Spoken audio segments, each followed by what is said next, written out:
One of my hobbies is I collect dust. Are you from this country? I go around town slashing tire prices. Do you get that? Do you know that Christmas song, Do You Hear What I Hear? Do you?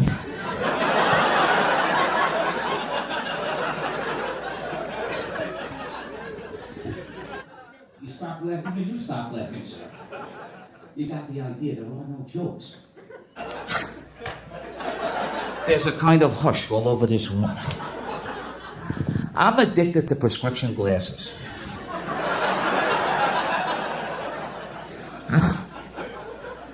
And 2020 wants to do my life story.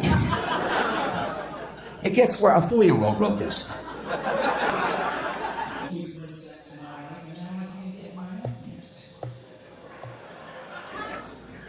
Thank you. No, I'm not leaving it. Hold on. This is my step ladder. I never knew my real ladder.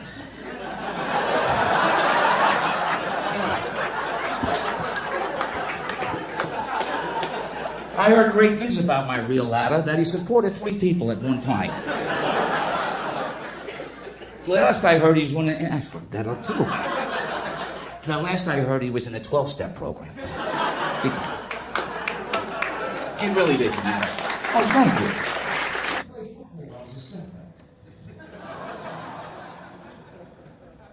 Anyway, I had a lovely, that's it for me. Thank you very much. Thank you very much.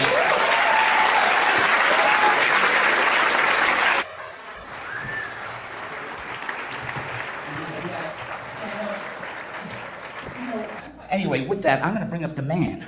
Do you know the man? Mr. Who? Mr. Louis who? What?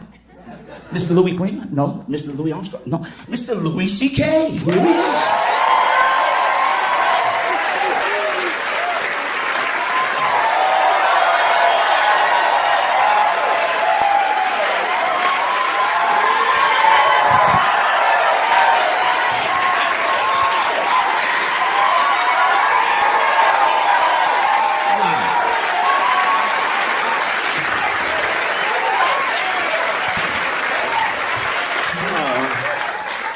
Oh my God, you guys. Oh my God, thank you.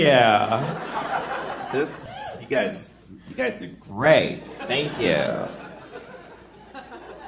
This is what I talk like now, just so you know.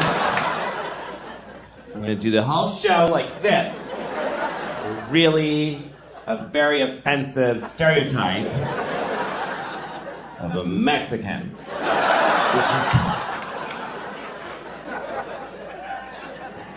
This is a Mexican at the border. Just let me in!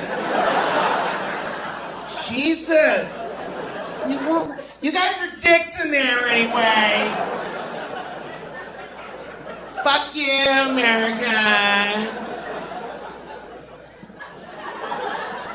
Is that too high up, do you think? So I always like to stand just a little bit wrong, you know? Just for my own entertainment, instead of staying like this. Just put it a little bit up here. Just so people are like, I don't know why that bothers me. Especially if I'm somewhere I don't like being, like CVS. You know, I hate CVS. But sometimes you gotta go in there.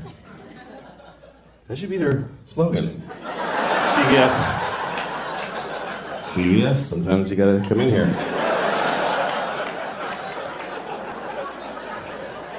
Or else you gotta get your wart Band-Aids. And that's stuff for your dry vagina. Dry vagina. I used to think it was called a vagina. I did because I grew up in Boston. And I don't know if you are familiar with, people call it the Boston accent. It's not an accent. It's a whole city of people saying most words wrong. It's just a stupidity in a massive region. Because my teachers, they teach you to talk like that. I had a teacher named Miss Doherty, but she thought her name was Mrs. Doherty. She mispronounced her own name. Miss Doherty. And she gave us sex ed. It was 5th grade. We had sex ed with Mrs. Doherty, and she's showing us the diagram. She's like, "This is a penis." And this is a vagina. Now, during intercourse, the man ejaculates sperm up into the vagina. And then later, a fucking baby comes out of the vagina. And sometimes it's retarded. This was the 70s. A teacher just said retarded in Boston in the 70s. My daughter's retarded. She used to tell us every day. I have a daughter and she's mentally retarded. She's 35 and she lives in my house. She better be fucking retarded. I'm gonna stick her back up in my vagina. So I thought it was called a vagina until I was like 25. And I remember thinking it was like it's a vagina. It's like a thing that vagines, you know? Like you use it to vagina. I got a vagina in my driveway. I don't know. I just got a vagina in this new table I just made. That would make a nice table. Like you make a new table and then you take the 80 grit paper and you sand it. And then 120, and then you go, all right, honey, get up there. And she just... It's like an old... Like one of those Danish tables, or like a... Ooh, nice old Italian table. This table is very smooth because my wife have a very juicy boozy and she vagina the table. And my family, we do this for generations and we vagina.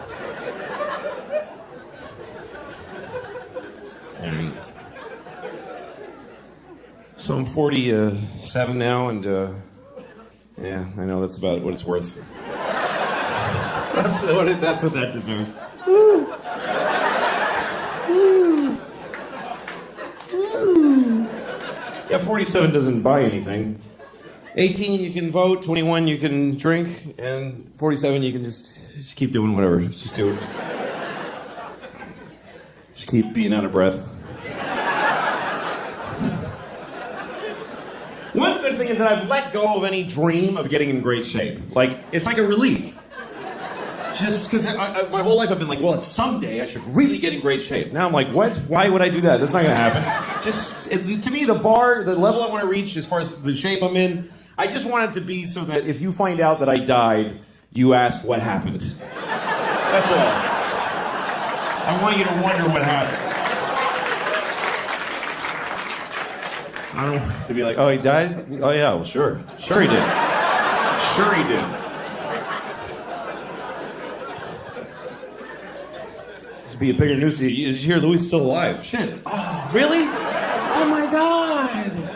Oh, my God. How? Something's changed when you get older.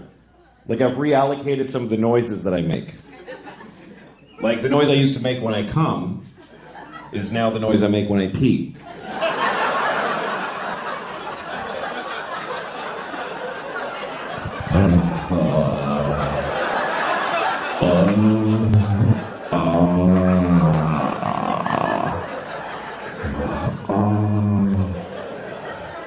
Take it all, bitch. Very disrespectful to my toilet. Unfortunately. Yeah, you like that piss, don't you? Bitch. I'm gonna shit in your mouth too, because you ain't nothing but a shit-eating, piss-drinking toilet. Dumb bitch toilet. You ain't intelligent. You ain't even been outside. You sit there waiting for me to shit in your face. Got piss on your lips. You ain't even special. I pissed in 3 toilets today. You ain't shit. It's terrible. It's awful. But that's how my dad treated his toilet, so that's where I learned it.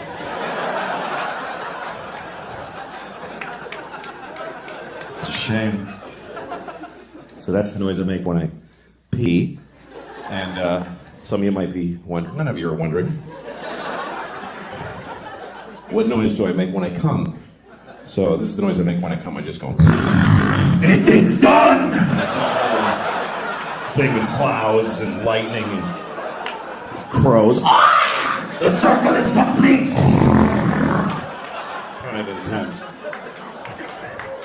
There's a little witch with white eyes going, and the child would be born! And... I don't know.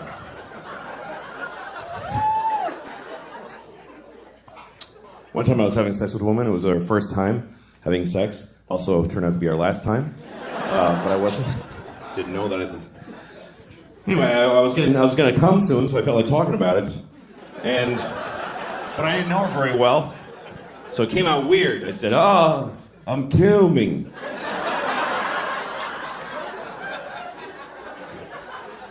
She's like, "What did you say?"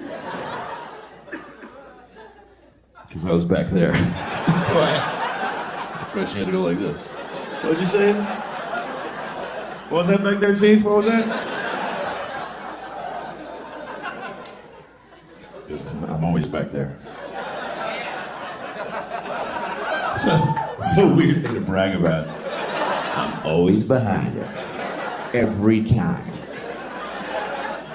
So they don't see me crying. It's weird having sex with a woman from behind because you don't know what's going on the whole time. And I get kind of paranoid. You know, the whole time she might be like...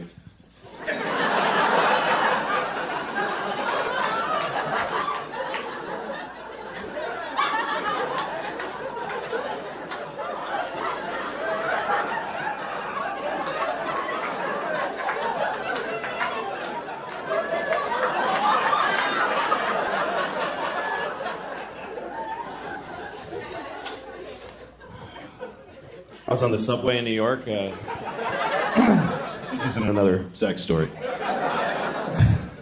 This is a traveling story. Are you ready? So I'm on the subway.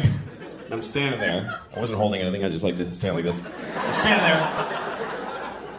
I walk around the city like this. Hi. So I'm standing there, and from behind me over here, I hear this. I hear... And I was like, ooh, okay. He's a crazy person. I mean, it's not a big surprise in New York. Then I heard it again. I was like, all right, I want to see the crazy person. Just want to take a look. So I look over, and it's not what I expected. It wasn't a big homeless guy with 2 sets of headphones that don't work or anything like that. It was a young woman. She looked like she was about 21. She's standing there. She's very kind of nice, properly dressed. She was very, like, Michigan-y or something. Very suburban-y, Michigan-y kind of thing. And she's standing there with a ponytail. And then all of a sudden she starts going like this. She goes, la la la la la la la. La la la la la la la. And I realized, oh, she's like a student, like a singing music student. And she's doing her vocal exercises on the subway. You know what? It wasn't charming or nice. It was arrogant and rude. Because she just had this look like, I'm so cool because I'm studying music in New York City. And I just do my thing right on the subway every day. La la la la la la la, everybody. La la la la la la la, tired nurse who just did a 14-hour shift.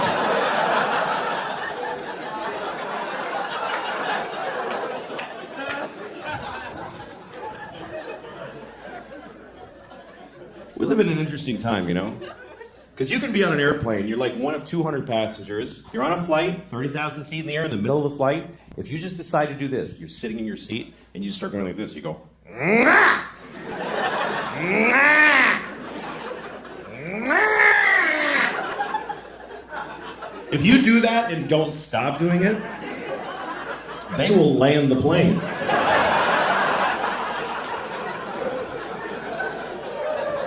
You can will a plane to the ground without a weapon or a threat. You don't even have to do that much. You can just sit there and just start going, down, down. Seriously, if you were on a plane and you just didn't stop saying down, down, down. Sir, is there a problem? Down, down. Fighter jets will appear. I mean, you're going to the nearest airport. And then I guess you're in trouble, but Well, they can't put you like in prison because you said down several times. They'd like bother you. Why'd you do that? Are you a terrorist? Why'd you do it? I just didn't want to be up anymore. Just didn't like it. I mean, I just said the word of where I wanted to be. You didn't have to do it. It's just a suggestion. Jesus Christ. I was on a plane once and there was 2 babies on the plane. And other people. It wasn't just me and 2 babies. That would be weird. You get on a plane, there's just 2 babies.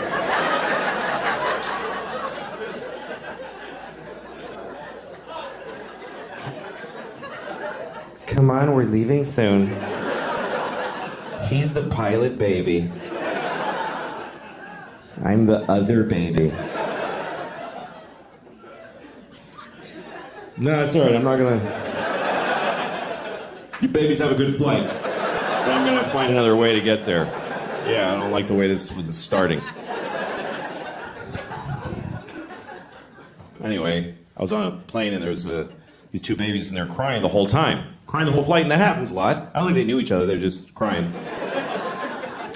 I've seen this on so many flights, I started to wonder, is there a reason for this? Is there like an actual reason why babies cry? So I looked it up. Turns out there's an actual reason why babies cry on airplanes, and it's because they're upset that gay people are getting married. Yeah.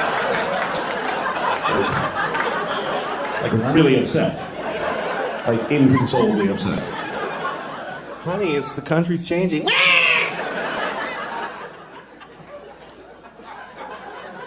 And I don't agree with them. I think if people are in love, they should get married. But they can't accept that. Because they're just being babies. Babies are selfish. They are. Babies are selfish. They just, meh. No baby ever goes, meh, how are you doing though?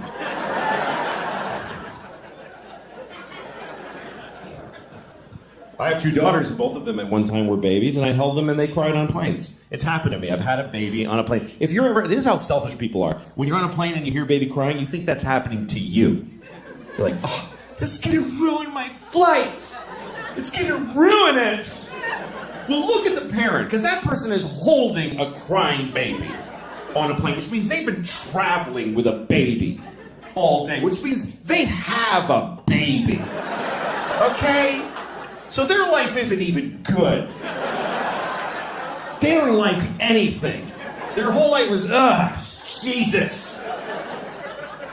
If there's any joy for them, it's that this is now bothering other people. Yeah, you listen to this shit now. Wah!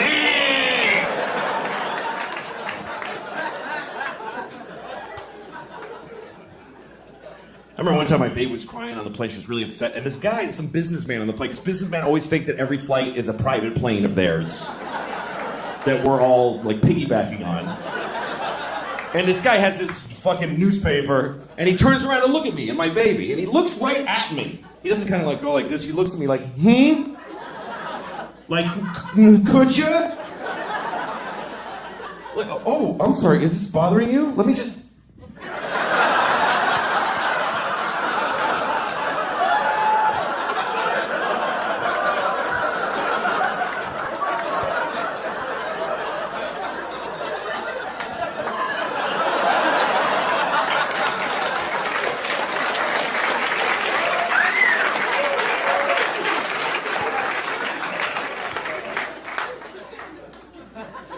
You all just clapped for a dead baby. You applauded a dead baby.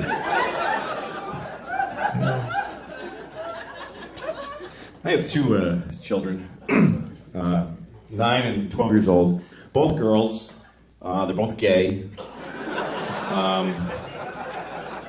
I'm raising them gay. Most people raise their kids straight. I'm just gonna raise mine gay. And they'll do what they want later, but as long as they're in my house, they're gay.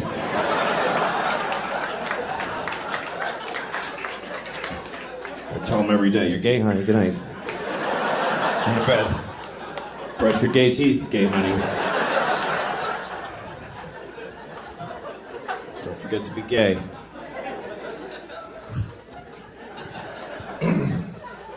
Having children is a big responsibility, and I've never really done very well at it. Made a lot of mistakes. Some of them big, some of them small, you know? Like, I'm still a person. I still am an idiot. You know, still, like, I got high one night. I got really high. Because I don't do drugs. I never do drugs. Never. So that when I do, they're way more fun. To me, that's my best advice about drugs. If you want to enjoy drugs, never do them. Never. Because then when you do, they're actually fun. Because when drugs are part of your life, they're just another pain in the ass in your life. It's just my drugs suck. I don't want to have that problem. I always want to be that person where it's a new thing. Somebody's like, hey, you want to try this? And I'm like, oh, I don't know. I should. It's crazy. I don't even know how I want to do it. I mean, what is this?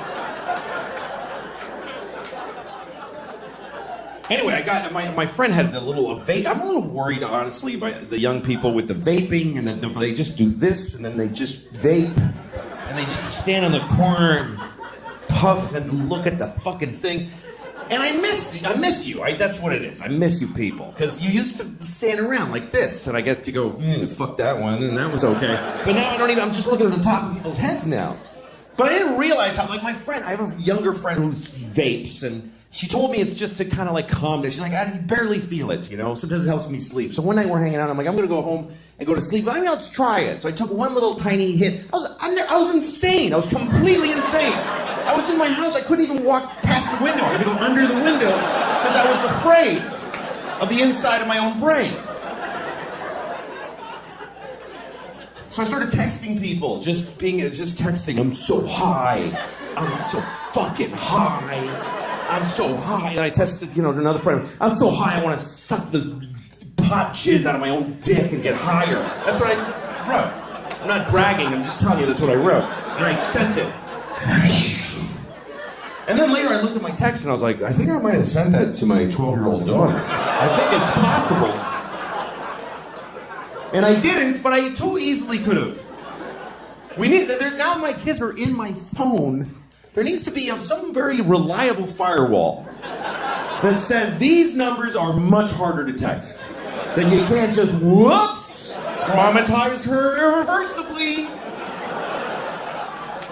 That you can go to write to these numbers, I have to solve the Hellraiser puzzle, and I have to, there's two guys with the keys at the opposite room that turn them at the same moment, and there's a warning. Are you sure you want to send this picture of your pubic hair to your ex-wife's mother? That's how you want to break the silence 6 years since the divorce. This is my pubic hair. Look at all of my pubic hair. How have you been?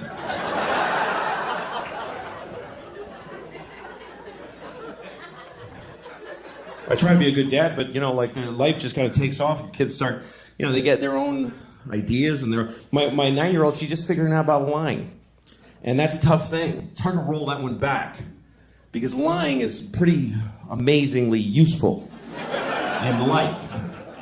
It's like, how do you tell a kid not to use a thing that just solves every possible problem, like magic?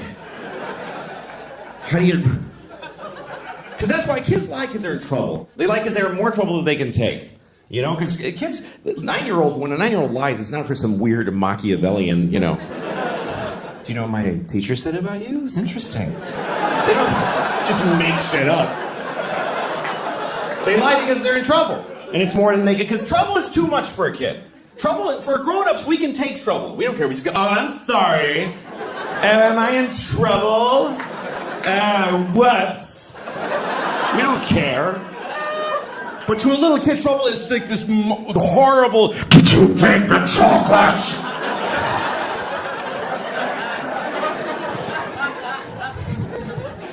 And she did, and she doesn't know how to handle it. Did you take it?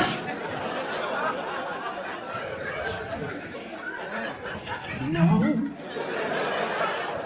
Well, all right then, have a nice day.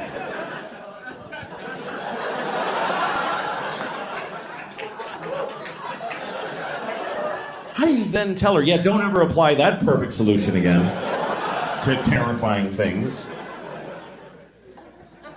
Mark Twain once said, a man who always tells the truth doesn't have to remember what he said. And that's great. But Mark Twain also said there once was a big black guy named Nigger Jim. So, I don't know if 100% of the things he said were perfectly awesome.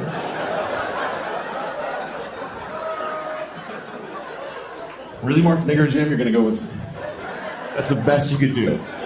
To name the... Yeah, kind of a nice ring to it, Nigger Jim. Yeah, well, it's a little on the nose, isn't it? Could have called him Black Mike. I mean, just a little... Take it down one notch. And thanks for that, Mark.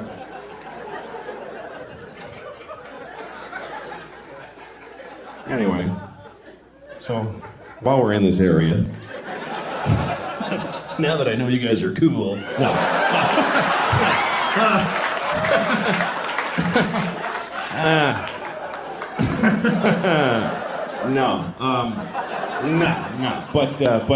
but this is a story that takes place. I'm gonna tell you the story. It's kind of a messy story. It takes place over a lot of years because it started with my friend Mike, who told me this story. This happened to him back in the 90s.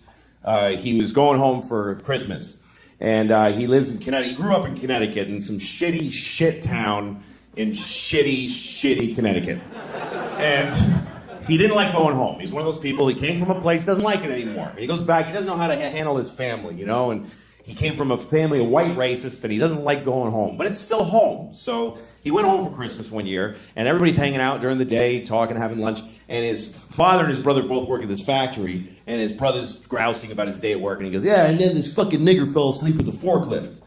And then my friend Mike heard that, and he went, oh, God, why am I part of this people? I hate this. And he felt bad. And then that night, he's in the kitchen, and he's having a warm milk or whatever.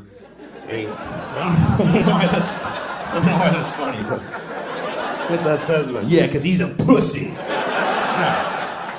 He's just sort of having some time to himself, and his cousin comes downstairs. We're staying, and his cousin, he likes his cousin. It's the one person he always felt connected with. And his cousin's like, what's wrong, man? And he says, well, geez, I come home, and I hoped that everything would be, normal, but then my brother says, oh, he's about the factory, and this nigger fell asleep at the forklift. And his cousin goes, oh, my God, the nigger fell asleep at the forklift? So this is the first part of the story, okay? So Mike tells me that story about how he's just not listened to by anybody in his family. And then later on, I get a job writing on a TV show for Cedric the Entertainer. Great guy. And he had a show, and he hired a writing staff, half white writers, half black writers. So at lunchtime, we talked about race. It was just, we'd have these provocative, interesting conversations, trading notes about race, the white writers and the black writers. And I told that story. I told the whole thing about the guy, nigger in the forklift, and then the cousin saying, well, the nigger in the forklift. And then one of the writers, a black writer, he goes, there's nothing worse than a nigger falling asleep at the forklift. Making it harder for the rest of us. Still, nobody's quite hearing what my friend was going through. And then, about a year later, I'm hanging out with my friend Dino. Dino's Greek. He has no dog in the race. He doesn't care either way. He's Greek. Greeks aren't white or black. He's just got a big nose and he just stands there.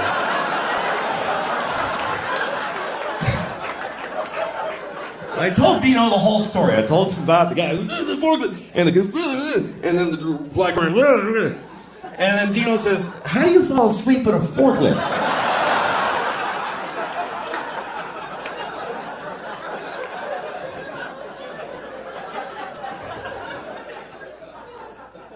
My oldest daughter's going to be 13 next year. That's a big deal. That's a big deal. That's all the parents ahead of you always go like, yeah, wait till shit. That's when you. I'm not afraid of her teenagehood. It's going to be challenging and difficult, and she'll meet the challenges. I'm always proud of my kid. She's a good kid. Now, some parents are really afraid of their daughters. A lot of dads get scared. Like, I don't know what to do. I have this friend, his daughter's 15. He's like, she's going to start having sex. I don't know what to do. She's going to have sex. What do I do? I'm like, well, you don't do anything. You don't have a role in that at all. You're her father. No role. Not supportive or advisory, nothing. But what if she has a bad sexual experience? Oh, she's gonna have a number of those. Oh, yes, she is. Her whole life is gonna be just walking through a blizzard of bad dicks. Just. Dicks. Just. Jesus.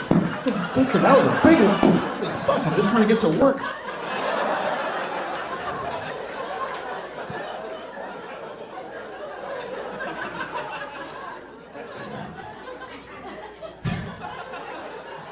The little one, the 9-year-old, life's a little simpler.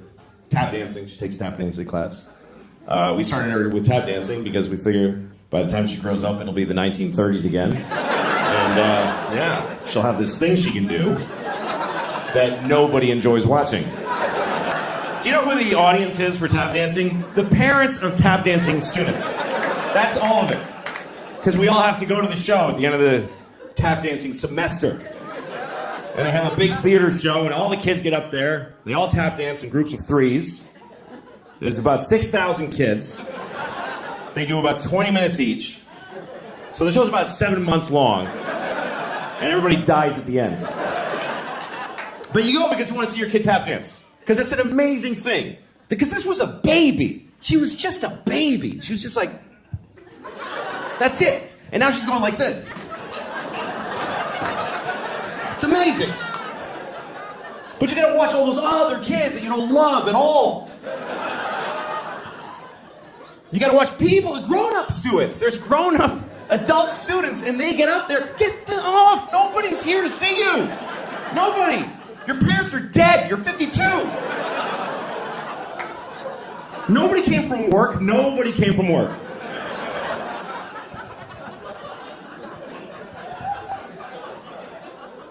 I take her every Thursday to tap dancing, and we go up to the school, and she puts on her tap shoes and she goes in the room. I don't go in there, and she tap dances, and I wait outside because it's 40 minutes. It's not enough time to go anywhere. So I just sit there and listen to her. And she comes out. I'm tired of this. I don't want to go anymore. Good, don't. I don't want to bring you.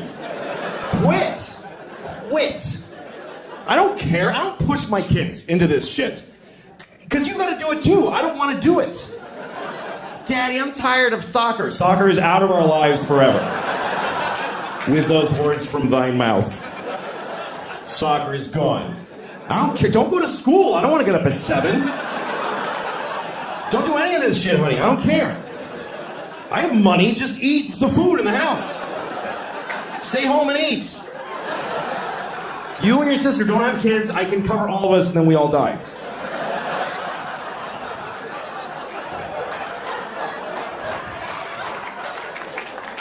That's my goal.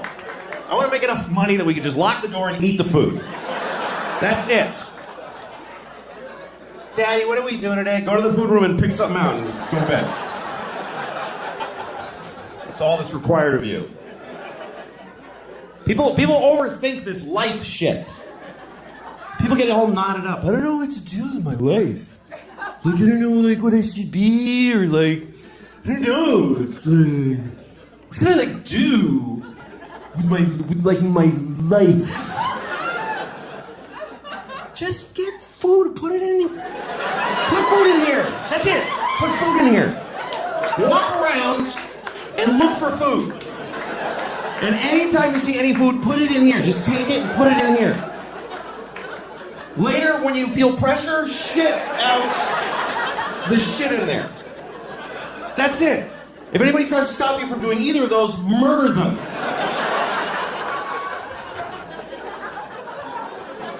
That's it.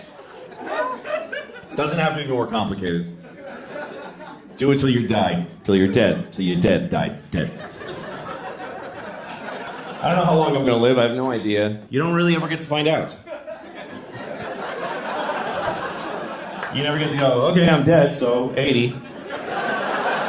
You don't ever get to have that thought. This is it. You get to go, this is probably it. That's your last thought. This is probably it right here. Yeah, well, we're all gonna die at some point. It's true, man. And you find out at some point, it's an interesting thing about human beings that we live with the knowledge that we're going to die. I found out when I was 7 that everybody dies. My grandfather told me. He said, everybody dies! I wasn't even talking to him.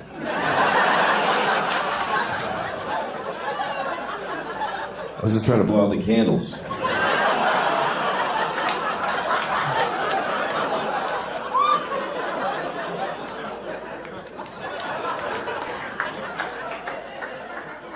Now, I was 7 years old when I found out that everybody dies. And I was excited. Not because everybody dies, but because I knew it. I was excited because I knew I was young to know that everybody dies. I knew that most of my friends didn't know, and I thought, I want to tell them. I want to be the one that tells everybody. I especially wanted to tell Benji, this kid across the street from me. There's this kid, Benji. He was my friend. I was 7 and he was 6, but if I ever came out in my front yard, he would come out and I'd be like, oh, here he comes. Just hated him. Hated him. First person I ever hated. Like visceral hate. To me, he was a piece of shit cocksucker asshole. That's what he was to me. And I didn't even know any of those words. I just had that like as a raw feeling with no way to say it. I was too young for the feeling that I had. And then I heard somebody say piece of shit cocksucker asshole. I was like, Dad, yes, thank you. That's what that, yes. That's how, yes. Anyway, one day I was in my front yard and piece of shit Benji comes across. And he says, I got a new bike, or something like that. And I was like, you're gonna die someday.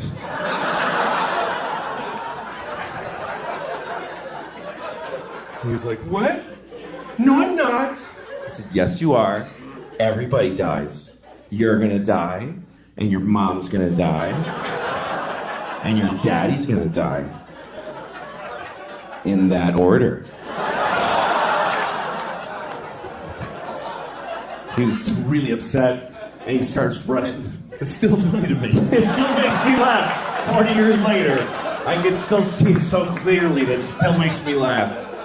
Run, Benji!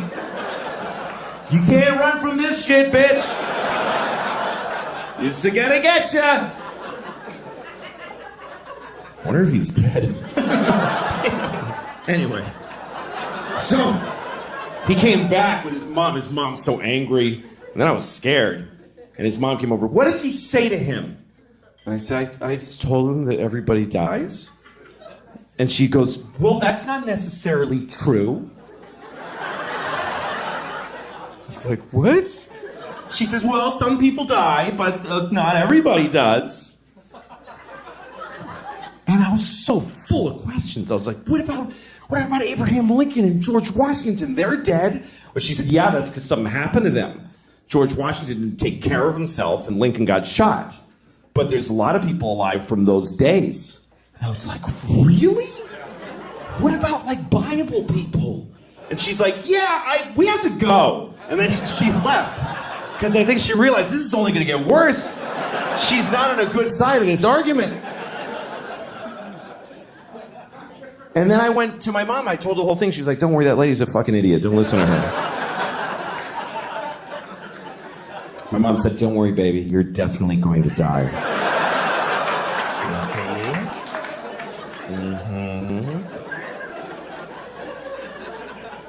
People from the Bible.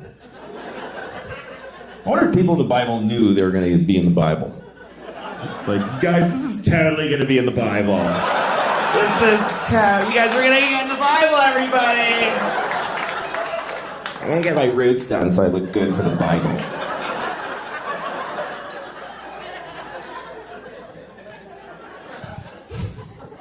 Yeah, my dog died recently. I had to tell the kids that the dog is dead. That's a tough thing, telling your kids that the dog died. You got to tell them at some point. You can't just keep going. What? No, where'd he go?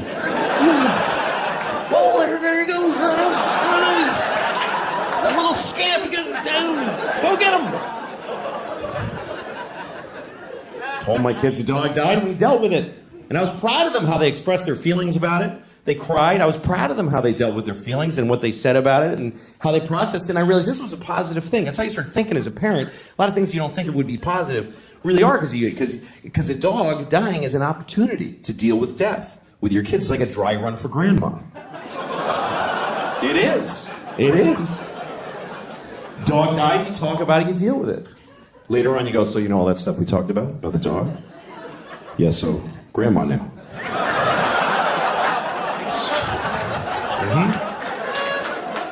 All the same stuff. That's right. All right, go brush your teeth.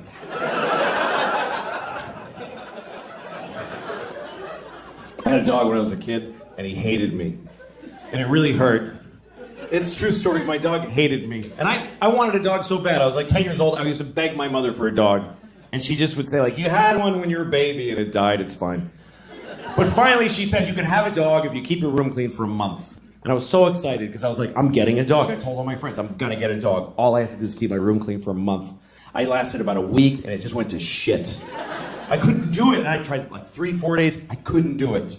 And I got so depressed. I was like, I'm 10 and I already know my life is going to be shit because I can't do anything. And finally my mom was like, well, get the dog. You're bumming everybody out. So she got us a dog. And the dog looked at me and he hated me on sight. And I worked hard to take care of this dog. I was kind to him and he still hated me, which hurt. That's why it hurt.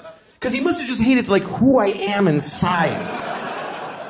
You could tell how he felt because he was very expressive. He was a terrier, you know, so he had eyebrows. Like I'd walk in the room and he'd go like, oh fuck, I can't. And he would just leave.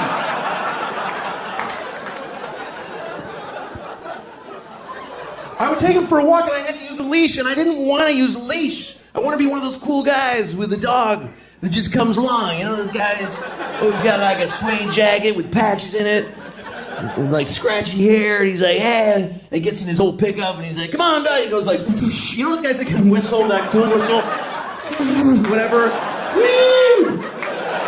And the dog jumps in the back, and they both get laid somewhere because they're both so cool. That's what I wanted.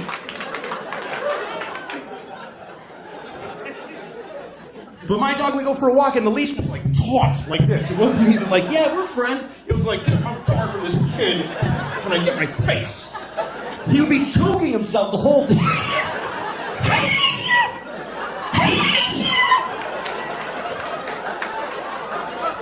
And if I ever like slipped and dropped the leash, he was like, I'm not your dog. And he'd just run. He would run like a slave. He would just take off.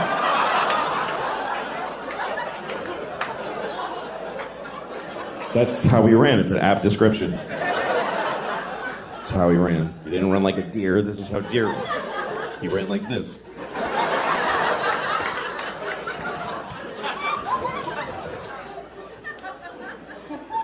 He ran away so many times, and then we got a call from the pound. Hi, we have your dog. You can hear my dog in the background like, don't. Seriously? I told you I don't want. I've never been a big animal person. Some animals I hate. Bats. I think bats are just disgusting. I hate bats. It's a rat with leather wings. You ever seen one and they like look around? It's like somebody, you know, they have a face. It's disgusting. Hate bats.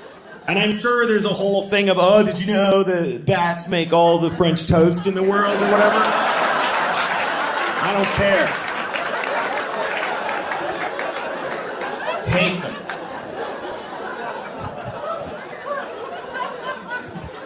I had a bad bat experience. This summer, we rented a house this summer. I got a house for me and the kids. My ex-wife and I, we share custody of the kids. And so the summer, 1 month they go with her, 1 month with me. So I got a nice house in the country. And it was beautiful. The kids loved it. But the kids go to sleep at, 8 o'clock at night. So I'm just laying awake, terrified. Terrified. I'm so scared in the country because it's just quiet and it's just mystery and trees and darkness.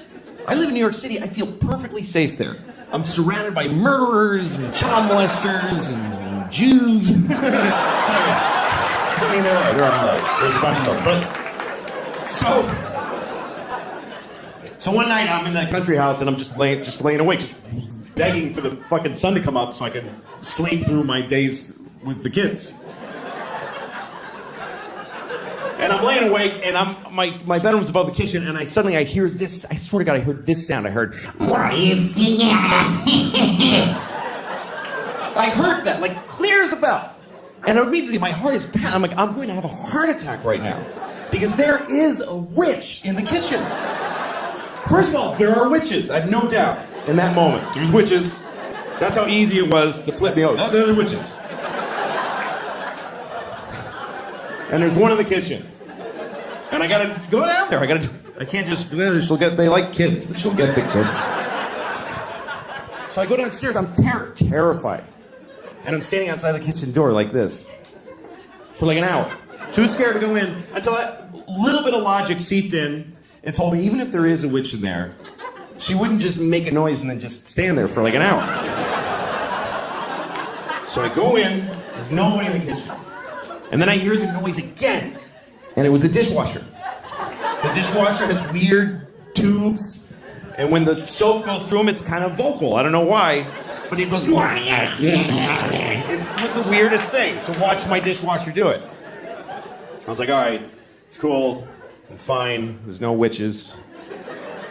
I'm about to go upstairs, and a bat, a fucking asshole bat, pig bat, he's like, and he just flew right by my head like this, and I went, ah! And I just fell on the floor. And I crawl into the closet. I close the door and I call 911 right away. I don't know if you ever call 911 and you don't realize until they answer how you shouldn't be calling 911. 911, tell us your emergency. Hi, I'm sorry. I'm very sorry to be bothering you. This doesn't qualify. The lady's like, sir, what's the problem? I said, there's a bat in my house. And I don't like it. She was nice to me, because it's country 911. If you call 911 in New York City, there's a bat in my house, I'll be like, sir, we'll send a car right over to shoot you in the face. But she was nice. She's like, sir, we understand. You're divorced, you're overcompensating with a country house. You're in over your head. She said, call this guy. She gave me a number. She said, call this guy. He's a guy who takes care of bats. He's a man whose bats are his focus. Felt like she was doing a lot of work to not say Batman. Like she is kind of going around. He's a male human who bats are his... I'm not going to say Batman. I don't want to say it. So I call the Batman. And he comes over, and I'm in the closet looking through the crack. And the bat is on the ceiling, hanging upside down. He's just looking around. It's the most disgusting thing. And so finally there's a knock at my door, and I go, I crawl to the door, and I open it, and he's like, hello. And he says, where's the bat? And I'm like, so the guy walks over, and he just takes the bat. That's it.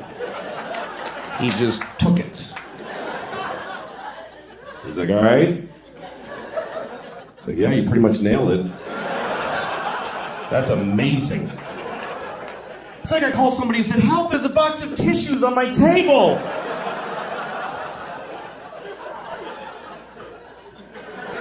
Oh, thank goodness. What a relief to have a man in the house. Would you like some sweet tea? Wasn't expecting company. Oh, my robe fell open. He saw my breasts. Ooh, what do we do now, Mr. Batman?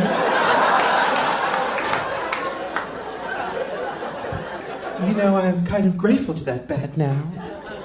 Now that you're going to fuck me.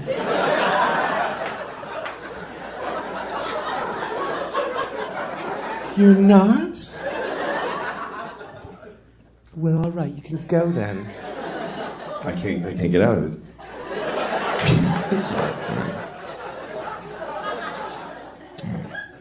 I just like to keep doing that till the laughter stops. I'm just like, fuck, this is getting upsetting. What if we just did that for like 40 minutes? Well, if you weren't going to help me, then why did you come over? I'm alone here all day, and I hardly can handle it anymore. All right, okay. So, no, don't do that. Don't do that. I was in New York one time. I was on the subway platform, and I saw two rats, and they were fucking. And I never saw that before. I'm like, oh shit, there's two rats fucking right there. And so I watched them. Because you can watch rats fuck. It's not a big deal.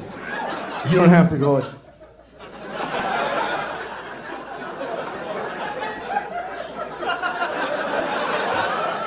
You can really just totally just watch them. Let's see. Anyway, I'm watching them. I'm just curious. I mean, it wasn't surprising how they do it. It's not like she's on top going,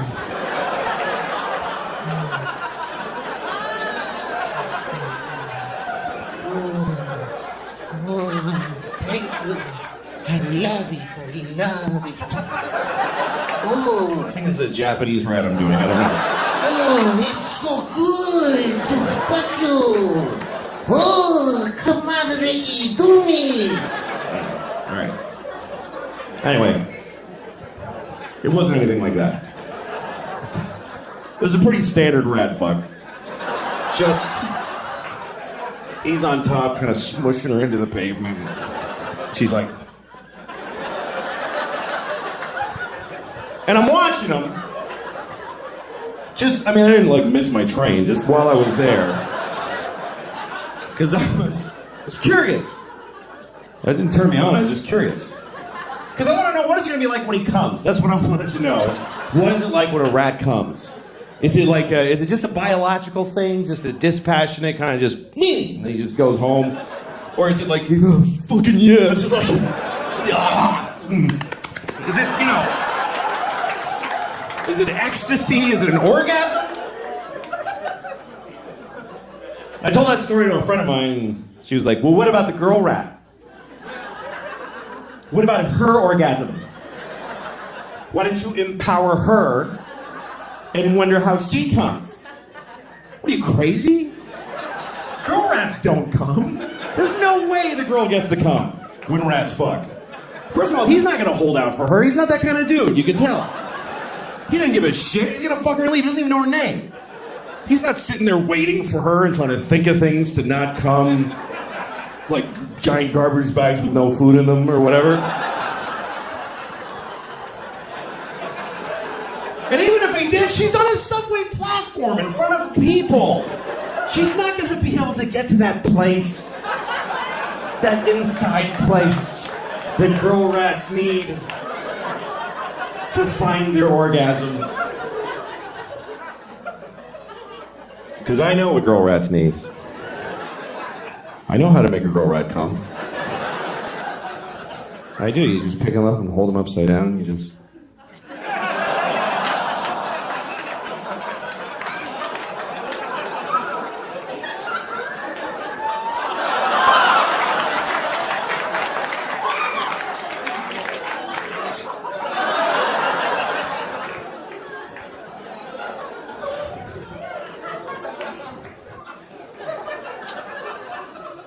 Just to be clear what I was doing there, I just want to make sure you know.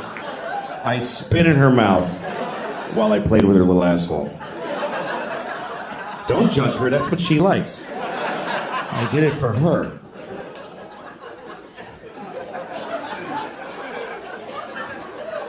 I was watching The Wizard of Oz with my daughters, and I know that's a weird couple of stories to put together. Fingering a rat's asshole to orgasm and watching The Wizard of Oz with my daughters. But they happen to have happened one right after the other. Most things that I do right after I made a rat come. That's what I do at night. It's the only way I try to help. All right. So...